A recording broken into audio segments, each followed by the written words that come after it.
Hello. Okay, a couple items for all of you at the top. First, welcome Andrew Bates, our new Deputy Press Secretary. Anyone who covered the Biden campaign knows Andrew quite well. And he just joined our team after staying on the transition for the last 2 months. Okay, this Wednesday, the president will be laying out the first of two equally critical packages to rebuild our economy and create better paying jobs for American workers. He'll talk this week about investments we need to make in domestic manufacturing, R&D, the caregiving economy, and infrastructure. In the coming weeks, the president will lay out his vision for a second package that focuses squarely on creating economic security for the middle class through investments in childcare, healthcare, education, and other areas.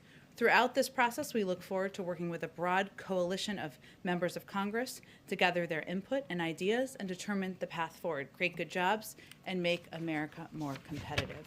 I also note that he's doing this in Pittsburgh, where he launched his campaign for the presidency just 2 years ago. Today, the CDC also announced a 90-day extension of the federal eviction moratorium. The news was out earlier today. The moratorium was scheduled to expire on March 31st and is now extended through June 30th. The president is committed to supporting renters and small landlords through the COVID-19 crisis. Essential to that effort is, of course, the American Rescue Plan, which delivers an additional $21.5 billion in emergency rental assistance to help millions of families keep up on rent and remain in their homes. This, of course, is an act that included coordination from the Treasury Department, from HUD, from the USDA, the CFPB, and the FTC. They're all coordinating efforts. Today, the White House convened leaders from across the administration and is taking coordinated steps to announce a set of bold actions that will catalyze offshore wind energy and create good-paying union jobs. The president recognizes that a thriving offshore wind industry will drive new jobs and economic opportunity up and down the Atlantic coast, in the Gulf of Mexico, and in Pacific waters. We just released a fact sheet on this announcement, pretty detailed. The Department of Interior, Energy, and Commerce announced a shared goal to deploy 30 gigawatts of offshore wind in the United States by 2030, while protecting biodiversity and protecting ocean co-use. Meeting this target will trigger more than $12 billion per year in capital investment in projects on both U.S. coasts, create tens of thousands of good-paying union jobs, with more than 44,000 workers employed in offshore wind by 2030, and nearly 33,000 additional jobs in communities supported by offshore wind activity. It will also generate enough power to meet the demand of more than 10 million American homes and avoid 78 million metric tons of carbon emissions. Additionally, the U.S. Department of Treasury's Maritime Administration today is announcing a notice of funding opportunity for port authorities and other applicants to apply for $230 million for port and intermodal infrastructure-related projects through the Port Infrastructure Development Program. Last item is I have an update for you on the flooding that has occurred in the Tennessee Valley. The Department of Homeland Security and media sources report 4 fatalities and over 150 rescued in the Tennessee Valley as heavy rainfall swamped the area, flooding homes and roads, including parts of Nashville. The President and the White House continue to monitor the situation very closely and stand at the ready should any federal assistance be requested or required. At this time, no requests for federal assistance have come in. The National Weather Service reports over 9 inches of rain has fallen over the past 24 hours, of course, causing this massive flooding. Jonathan, why don't you kick us off? Thank you, Jen. The CDC director today delivered an impassioned warning against a rise in COVID cases and said it filled her with a sense of, quote, impending doom. We are seeing cases rise in many states.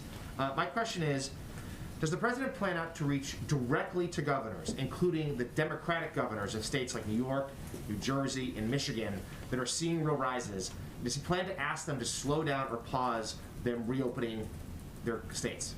Well, Jonathan, we are in very close touch with governors of those states and states across the country, not only through our weekly governor's call that is led by our COVID coordinator, but through calls and engagements that happen through the course of the week and through the course of every day. And the president has not held back in calling for governors, leaders, the American people to continue to abide by the public health guidelines, whether they are mask mandates on federal land and buildings or on interstate travel, whether it's encouraging people to hand wash and abide by social distancing. He will continue to do that through all of his engagements and, of course, through calls he has with local officials. But we are in very close touch with leaders across the country. My follow-up to that is simply, this is probably the most precarious moment the country's had in terms of the virus since the president took office. That's what, according to the CDC director today.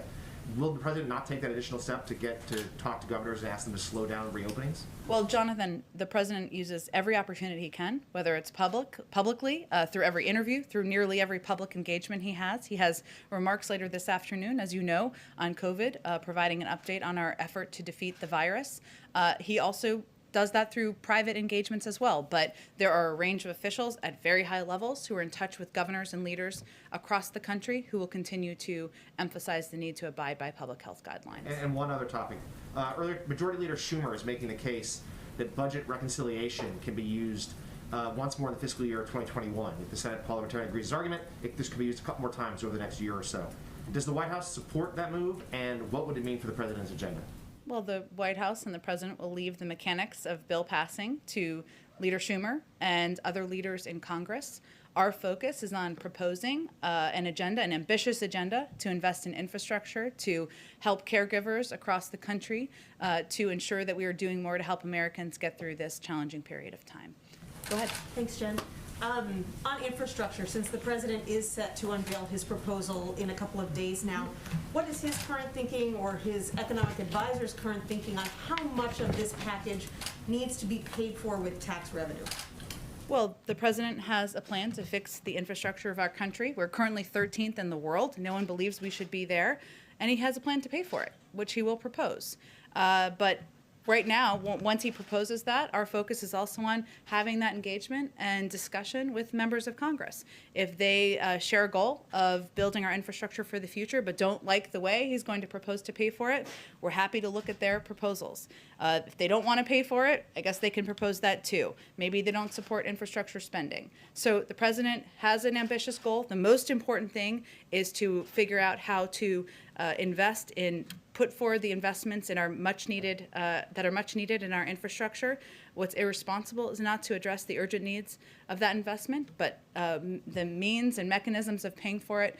We look forward to presenting his plans, but also hearing proposals for others who may have a difference of view. Is there a concern that if you don't pay for enough of it, that it'll have a drag on the economy, specifically by increasing the debt and deficit? Well, again, he's going to have a plan to pay for it. I'm sure that if there are proposals out there that are differing from his in terms of what they will cover, we'll have that discussion. But he, of course, believes that investing in our infrastructure, continuing to create good-paying union jobs is front and center. But he also believes that we have an opportunity to rebalance, to address our tax code that is out of date, and some could pay more in our country that are not currently. And on that front, just a clarification, last week you said the tax increase threshold for the president is $400,000 a year, both for individuals and households, is that correct? Yep. And what does the White House say to moderates who might be concerned that hiking the corporate tax rate to, say, 28% will be a drag on growth? We haven't seen evidence in that from economists, but if they have alternative proposals to how to pay for investing in our nation's infrastructure, rebuilding our roads and our railways, and putting Americans back to work, we're happy to hear it. And then finally, on the vaccine, Andy Slavitt talked about the idea of a vaccine passport in the COVID briefing this morning. He said it's primarily going to be spearheaded by the private sector, but what's the president's position on whether, once the vaccine is more readily available, businesses should be able to tell employees who don't want to get the vaccine for whatever reason that they can't come back into the workplace, or that airlines could reject people from getting on the plane if they have decided not to get a vaccine? Well, we're going to provide guidance, just as we have through the CDC. There's currently an interagency process that is looking at many of the questions around vaccine verification. And that issue will touch many agencies, as verification is an issue that will potentially touch many sectors of society, as you have certainly alluded to. That's guidance we'll provide. We expect, as Andy Slavitt, I think, alluded to, that a determination or development development of a vaccine passport or whatever you want to call it will be driven by the private sector. Ours will more be focused on guidelines that can be used as a basis. And there are a couple key principles that we are working from. One is that there will be no centralized universal federal vaccinations database and no federal mandate requiring everyone to obtain a single vaccination credential. Second, we want to encourage an open marketplace with a variety of private sector companies and nonprofit coalitions developing solutions. And third, we want to drive the market toward meeting public interest goals. So we'll leverage our resources to ensure that all vaccination credential systems meet key standards, whether that's universal accessibility, affordability, availability, both digitally and on paper. But those are our standards. It's currently going through an interagency process. We'll make some recommendations, and then we believe it will be driven by the private sector. And when do you anticipate those guidelines will come out? I don't have a timeline to provide you at this point, but it's obviously something we're working through, and we want to provide that clarity to the public. Go ahead. I want to talk about George Floyd. Will the president be watching or receiving updates on Derek Chauvin's trial today? And has he been in touch with George Floyd's family in the lead up to the trial? Well, he certainly will be watching closely, as Americans across the country will be watching. At the time of George Floyd's death, he talked about this as being an event that really opened up a wound in the American public, and it really brought to light for a lot of people in this country just the kind of racial injustice and inequality that many communities are experiencing every single day. And he'll be watching it closely. He'll certainly be provided updates. Obviously, this is a trial that's working its way through a law enforcement or a legal process, so we wouldn't weigh in further than that. But these were events that at the time he spoke about as being just a reminder of also the need to, and it certainly impacted how he's thought about in his own government, making equity central to what we do, instituting and putting in place racial injustice and addressing racial injustice as a priority, one of the key crises that he believes he is facing and we are all facing as a country. So it will continue to be central to what we do, and he will, of course, be watching the trial closely. Have you spoken to the family of George Floyd in the lead up to the trial? I don't have any calls to read out. He obviously spoke to them, or not obviously. For those of you who didn't follow this closely, he did speak to them last spring and spoke at the time and commented at the time about their grace. And I know he conveyed that, and he was just impressed by their courage, and he continues to believe that. You said it redoubled his commitment to advancing racial justice in this country. He also committed to creating this National Police Oversight Commission during his first 100 days in office. Has that been created yet? Is that still on track to being created? Well, we're encouraged first by the interest and engagement by members of the House and Senate in the George Floyd bill, which is making progress, and there's discussions that are active at this point in time. That's really where our focus is going to be at this moment. We believe that, and he believes, I should say, that it is imperative to put in place in order to rebuild trust among communities, that there needs to be accountability and there needs to be systems in place to ensure that, and laws changed to ensure that that can be carried out. So that is where our focus is. The president supports that piece of legislation, and we're hopeful that he will receive a landmark reform bill on his desk. Will the commission still be established in his first 100 days in office? I don't have any update on it other than to convey that this bill is an opportunity to put in place a number of the actions that that many in the advocacy community feel are imperative at this point in our country's history. Kind of an open question here, no firm commitment? I don't have any update on the timeline, but I think what's important to note is that the George Floyd bill, which would put in place and make law a number of the accountability measures and actions that he and so many who watch these events in horror feel are imperative at this point in our country. One last question, if I could, Jen, thank you. I want to just turn to immigration really quickly here.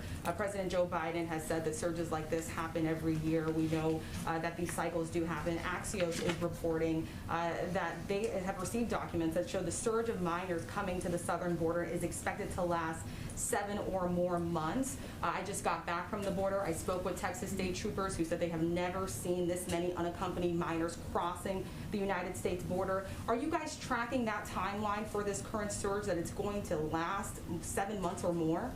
Well, what we're working to do is put in place steps and actions to help address the situation at the border, including, of course, expediting processing and opening up additional shelters, but also reinstituting policies like the Central American Minors Program to encourage young people to apply in their country and not make that treacherous journey.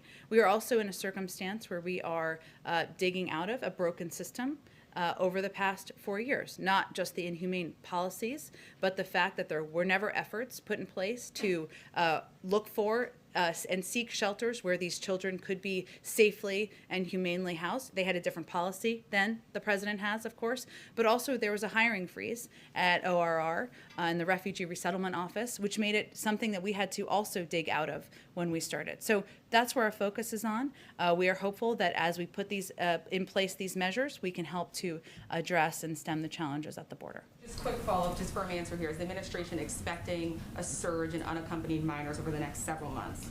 I don't have any predictions. Those would certainly come from CBP or the Department of Homeland Security. But our focus now is on ensuring that we have enough shelters, facilities to house unaccompanied children. We just opened 3 last week that would allow for almost 7,000 additional beds. So that's what our focus is in at this point in time. We'll leave the projections to other agencies. Go ahead. Thanks, Jen. Just a couple of follow-ups. On the commission, there was some talk that would be among the first things that he did in his first week or two in office. Did something happen that kind of took that off the table and took your focus more towards the legislative efforts? No, I think it's just a reflection of I just don't have an update on it, but we are working with very closely with outside advocacy groups, with many who have been passionately fighting for greater accountability and greater reforms to be put in place, and we're looking for the most effective means to get that done. And the George Floyd bill is an opportunity to do exactly that, so that's where we are putting our energy and efforts at this point. And then one follow-up on Nancy's first question. Are you saying the entirety of the president's proposal laid out on Wednesday, you will have pay-for mechanisms dollar for dollar across the board? Certainly, yep. Okay. And then the forthcoming WHO report, I know some people have drafts of it. Does the administration put any stock into it whatsoever, given how it was put together? And also, is the U.S. working in a parallel way via its intelligence community, its public health officials, to produce its own conclusions about the origins of coronavirus?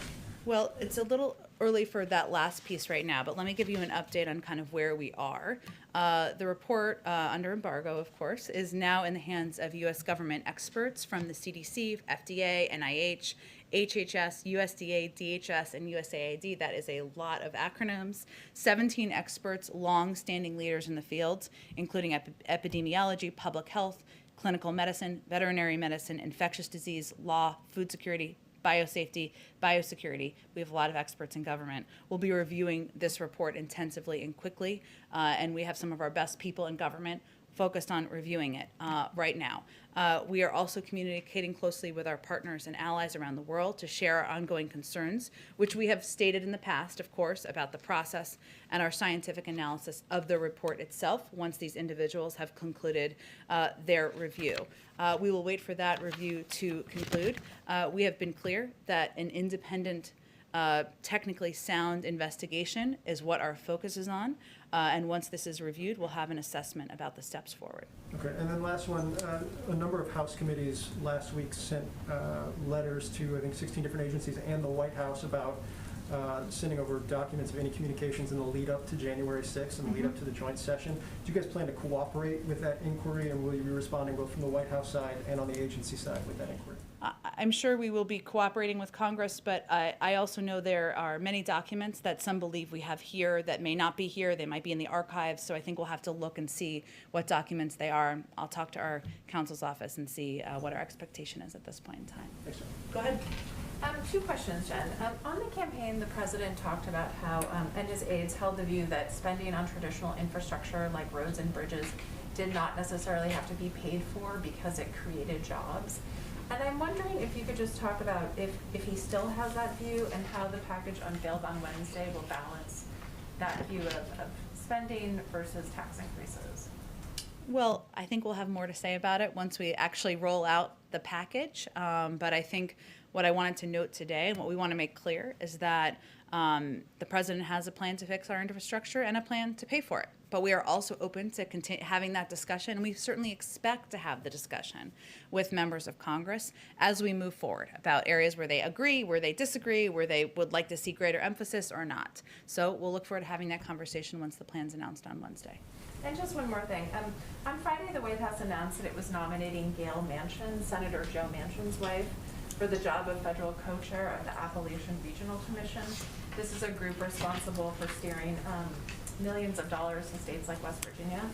That nomination came as a surprise to some people on the Hill, and I'm wondering if you could talk a little bit about the process of how the White House settled on Gail Manchin for that job, and what type of input Senator Manchin had in that.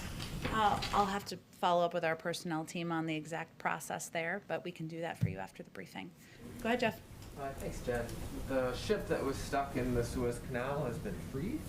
I'm sure the White House has been monitoring that. Do you have any sense of what economic impact that week-long, little bit more than week-long event is going to have? Well, my understanding is it's been freed, but it's not yet open, right, the canal, and that will still happen, and there are, of course, ships waiting to pass through the canal. We, of course, are monitoring and will be assessing the impact, but I don't have anything to update you on that from here. Okay. Wonky question alert. Okay, I like the preview.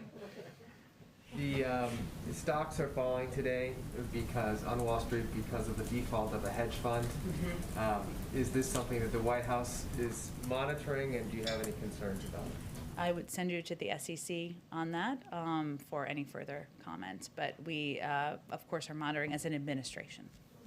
Less wonky, do you have any updates on the White House's thinking about sanctions against Myanmar and reaction to the latest deaths and killings there?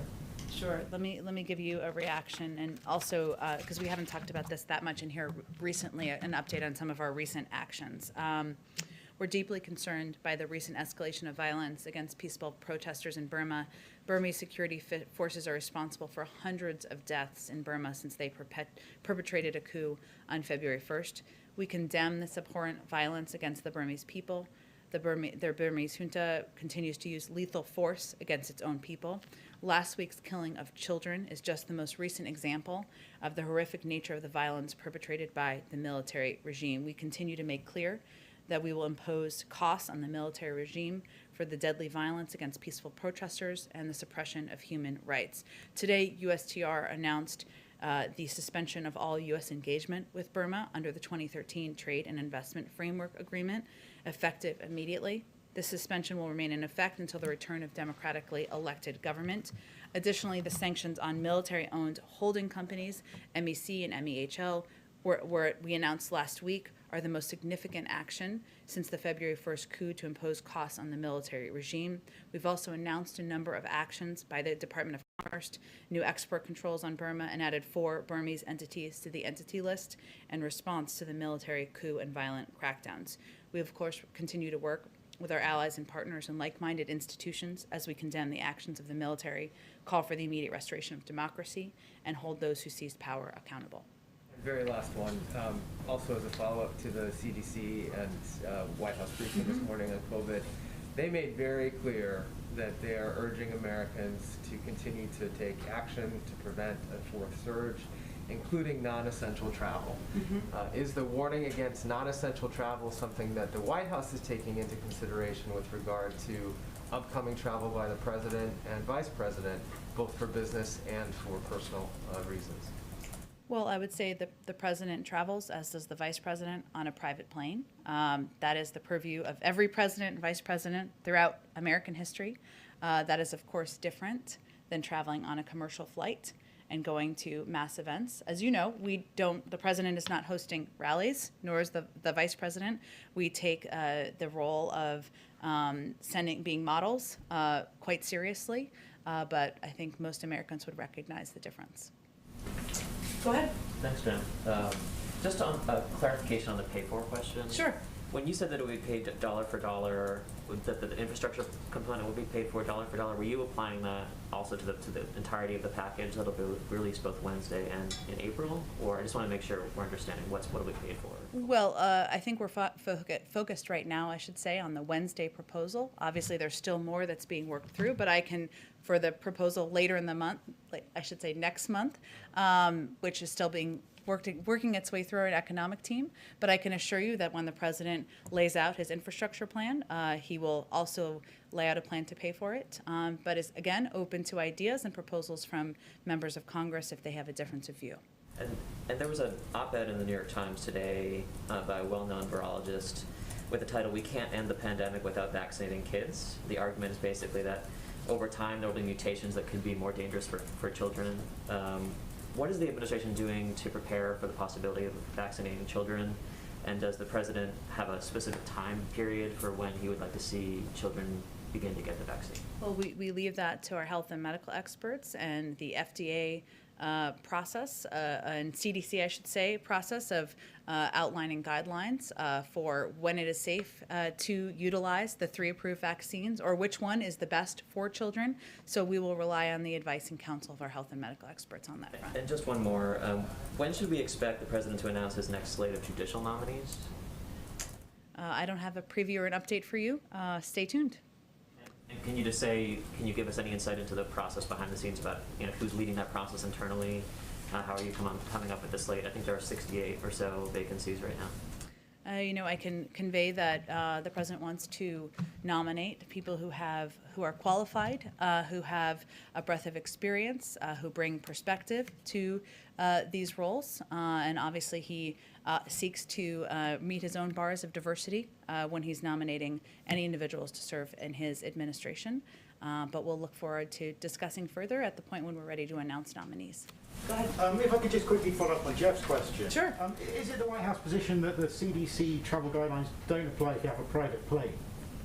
I think the president, he was asking me specifically about the president's travel and the vice president's travel, and the specifics of the guidelines. You can certainly ask the CDC for further clarification. But what I'm conveying is that the president, and as any president does, travels on Air Force One, whether he is traveling to visit a community in this country or whether he is traveling to go to his home state of Delaware. I think most people recognize that as being a difference. But if I could ask a foreign policy question, actually. Sure. Ethiopia.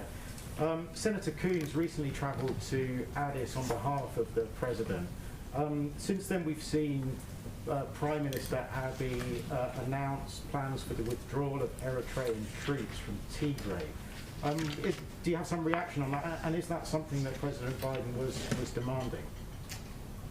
Well, first, we are grateful to Senator Coons for traveling to Ethiopia on behalf of President Biden. We appreciate the time and the deliberation of the Prime Minister, I should say. We're encouraged by the Prime Minister's announcement that the government of the state of Eritrea has agreed to withdraw its forces from Ethiopia. The immediate and complete withdrawal of Eritrean troops from Tigray will be an important step in de-escalating the conflict and restoring regional peace and stability. We hope both governments will make good on this commitment on the ground urgently. Certainly it was a part of the discussion that Senator Coons traveled there to communicate about. And if I may, just quickly on the President's health, he last released a comprehensive health report in 2019 during the campaign. Mm-hmm. Can we expect him to make a trip to Walter Reed soon for his physical, and will you commit to releasing a comprehensive health report in the near future? Absolutely. I don't have a timeline, but absolutely we will do that, and I'll check and see when he's due to go back to the doctor. Go ahead. Hi, I'm Psaki, Rachel Sutherland, Fox News Radio. Hi, Rachel. Wanted to follow up on Juan Gonzalez's recent trip to Guatemala. Mm-hmm. And what kind of progress is made? I understand that Ambassador Jacobson also went to Mexico, maybe to Guatemala as well. Mm-hmm. What kind of progress on addressing the root causes of mass migration can you give us?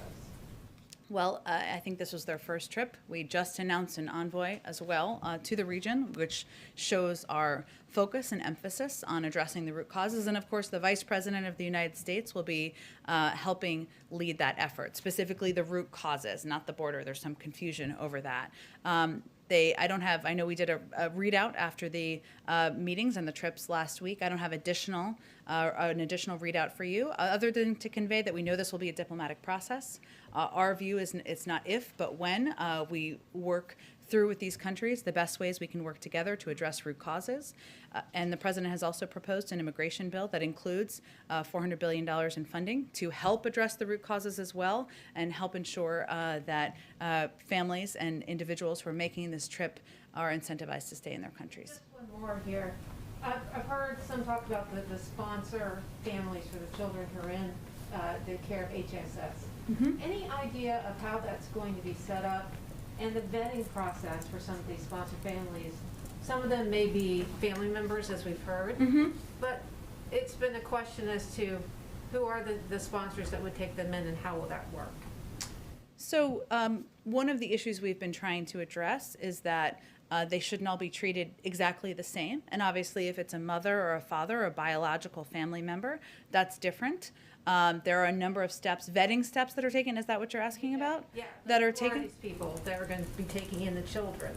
Well, it really differs. Sometimes there are community groups, there are religious organizations, there are individuals who have been sponsor families in the past. Again, it doesn't mean that these children stay in the country. This is a safe place for them to be while their cases are being adjudicated. But vetting is an important part of this process because in the past there have been scenarios where there has been trafficking. We want to, of course, avoid that. Sometimes that's why it takes a little bit longer and where we're working to expedite the processing wherever we can. Follow up, if someone wants to sponsor a child, any place to go for that, if, say, they're interested? I'm sure we can get you the information for the Department of Homeland Security, Health and Human Services, and the program that they are running. And a lot of it is through local organizations and community groups as well. Go ahead. Thanks, Jen. On Georgia's new laws restricting voting, President Biden called them last week I think the most pernicious thing. Does the White House believe now that the laws have been signed that companies or individual consumers should boycott Georgia or Georgia businesses? Like, what should people do who don't have a voting Congress to vote on these voting laws? The people of Georgia, The people of Georgia, people across the country. they should elect new leaders. They can take steps like any individual can take as an American citizen to have their voice heard and exercise their democratic right. But does he believe that people should boycott? There are increasing calls for them. That's not a call we're making from here. Go ahead. Thank you, Jen. The Vice President has said before that the exodus of women leaving the workforce during the pandemic is a national emergency. Yeah. The President has said that we're dealing with an acute, immediate child care crisis in America. I know that child care is a part of his infrastructure initiative, and Wednesday we will hear more about his physical... In April, you'll hear more. Well, I guess that's my question. Why aren't we hearing more about this first before the physical infrastructure needs, given that it's such an emergency and given that we're in a situation right now where women are where families are in desperate need of child care assistance? Well, the president and the vice president agree. That's why they pushed so hard to get the American Rescue Plan passed that ensured that millions of families could get funding through the child tax credit, could get $1,400 checks out to a large number of families across the country, 100 million which have already gone out. Why the earned income tax credit was something he fought to have in there as well. But he believes that that's not enough and we need to do more. And so he's looking forward to, in a couple of weeks, laying out more specifics of his plan to do exactly that. Go ahead. So the White House Office of Science and Technology Policy announced this formation of a task force to investigate past tampering with science decisions in the White House. And I'm wondering what was sort of the thinking behind forming that task force, and what do you guys hope to find or accomplish with it?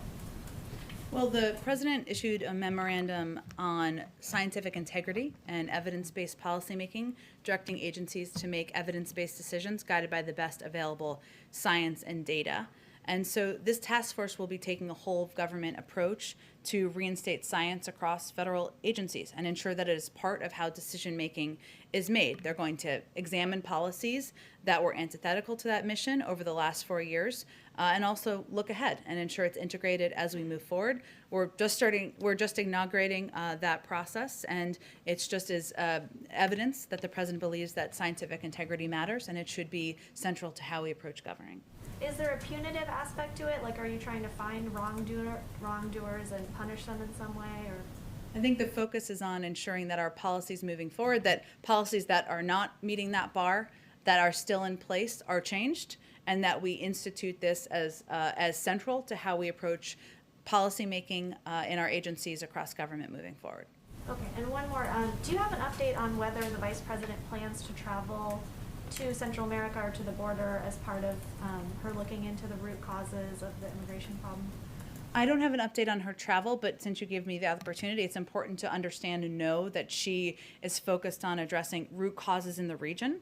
And so travel, I would expect, would be there, the border, and expediting processing at the border, opening shelters, ensuring we're moving kids out of Border Patrol facilities. That is really under the purview of the Department of Homeland Security and HHS. And they will all work together, but the Vice President's focus is on the region, root causes, and engaging with governments directly. So if she were to travel, it'd be to Central America or something like that? That would be my expectation, but I don't have any travel to preview at this point in time. Go ahead in the back. To the bloodshed in Myanmar, what is China's role in the crisis of Myanmar, and what do you expect Peking or Beijing to do? What do we expect Beijing to do? Well, certainly when we engage with partners in the region, China is one of those countries, of course, in the region. I don't think I have anything more in terms of calls for action, other than we have worked through the National Security Council, or through the UN Security Council, I should say, through several global entities to ensure we are sending a clear message as a global community about the actions in Burma, and that we are taking sanction steps as a coordinated global community as well. Go ahead in the back. Thank you, John. Two foreign policy questions. Sure. And a third one for a colleague. On Yemen, U.S. Envoy Linder King is currently in Oman and having discussions in order to promote a lasting peace and ceasefire in Yemen. How are these discussions have been going? Well, I know that he's spent a fair amount of time on these discussions and working on addressing and stemming the humanitarian crisis, but also working toward some element of a ceasefire, of course, in the region. I would point you to the State Department, where he works directly for any update on the discussions. We're, of course, receiving updates here as well. And the second one is on Iran. Now that they've signed this long-term agreement with China, does the administration still have the same policy towards Iran, especially in terms of returning to the nuclear deal? And is the president willing to partially lift some sanctions on Iran in exchange of its return to the nuclear deal? That's not under consideration. We remain hopeful and focused on returning to a diplomatic approach in partnership with members of the P5+1. China is, of course, a member of that. And we, of course, will take a look at and ensure that any sanctions that need to be implemented would be as it relates to this package. But we haven't looked at the specific agreement yet at this point in time. So our approach remains the same, and nothing has changed about our approach. The president said that he's been concerned about it for years. What did he mean by that, and how concerning is this for the administration? Concerned about, I know he was asked a question yesterday. Between China, the 25 years long-term agreement between China and Iran? Well, China has been a member of the P5+1, an important partner as it related to getting the deal passed to begin with. Certainly would be an important partner as we look ahead to a diplomatic approach. At this point in time, we're still working through those steps and don't have an update on the engagement. Thank you, Jen. And my colleague's question is on North Korea. Now that the president said that he's, quote, prepared for some form of diplomacy with North Korea. Does this include sitting with President Kim Jong-un? I think his approach would be quite different, and that is not his intention. Thank you. Thank you. Thanks, everyone. Okay.